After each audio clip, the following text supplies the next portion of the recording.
वर्ष 2020 में भी और वर्तमान में भी लगातार अंदरूनी इलाके में स्थानीय प्रशासन, हेल्थ डिपार्टमेंट एवं सुरक्षा बल द्वारा संयुक्त रूप से प्रयास करके ग्रामीण को जागरूक कराने के लिए काफ़ी प्रयास किए गए थे, जिसके परिणाम स्वरूप बस्तर संभाग के अंतर्गत कोरोना संक्रमण का जो स्थिति तुलनात्मक काफ़ी बाकी जगह के तुलनात्मक नियंत्रण में है। और आने वाले समय में भी हमारा कोशिश ये रहेगा जो ग्रामीण क्षेत्र में, वनांचल क्षेत्र में जो हमारा जो क्षेत्र की जनता कोरोना संक्रमण से उनका सुरक्षित रखने के लिए जो भी आवश्यक कदम उठाना होगा। और अन्य जो जागरूकता अभियान भी जारी है। साथ साथ जो मेडिकल फैसिलिटी है वो सिर्फ जो क्षेत्र के जो ग्रामीण जनता को प्राप्त हो, किसी न किसी तरीके से जो नक्सल तक ये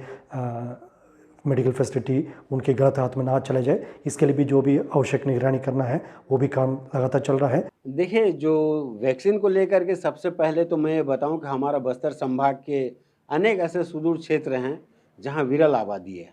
और विरल आबादी होने के साथ ही जागरूकता की भी कमी है। उन तक तो शायद अब तक कोरोना का भी मतलब जो संदेश है वो नहीं पहुंचा होगा, तो आधे कोरोना को लेकर के अनभिज्ञ हैं, और उसके बाद कोरोना का टीका तो फिर दूर की बात हो जाती है। जिस तरह से हमारे बस्तर में मलेरिया को लेकर के और पोलियो को लेकर के डोर टू डोर सर्वे और जो सर्विस दी जाती है, उस तरह का अगर कोई प्रयास प्रशासन द्वारा किया जाता है तो ही मैं समझता हूँ कि टीकाकरण को भी सफलता मिल पाएगा। अन्यथा बस्तर संभाग के जो सुदूर अंचल हैं वहाँ पे टीकाकरण को सफलता मिलने में संदेह है। जी ज़रूर, जागरूक अभियान चलाना होगा, क्योंकि एक दुष्प्रचार भी चला था कि वैक्सीन लगाने से लोग मर रहे हैं या और अन्य रोग हो रहा है। तो इस तरह की जो प्रचार हुआ है पहले में, वैक्सीन को लेकर के दुष्प्रचार हुआ है, तो उसे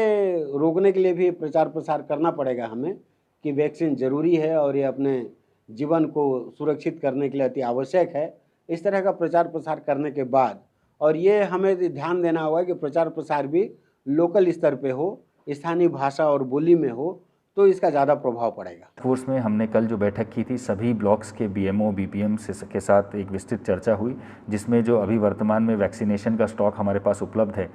उसके बेहतर ढंग से हम उपयोग कर पाएँ उस पर चर्चा हुई। और साथ में अभी बस्तर ज़िले के आसपास चाहे उड़ीसा राज्य हो चाहे नीचे साउथ भी हो, वहाँ से कोरोना के केसेस आने की संभावना लगातार चली रही है। अभी भी बस्तर में केसेस शून्य नहीं हुए हैं। उसको देखते हुए हमने धनपुंजी नाका, साथ में मारेंगा, दरभा, इन सभी नाकों पे 24 घंटे निगरानी करने के लिए, साथ में 24 घंटे टेस्टिंग फैसिलिटी चालू रखने के लिए निर्देशित किया है।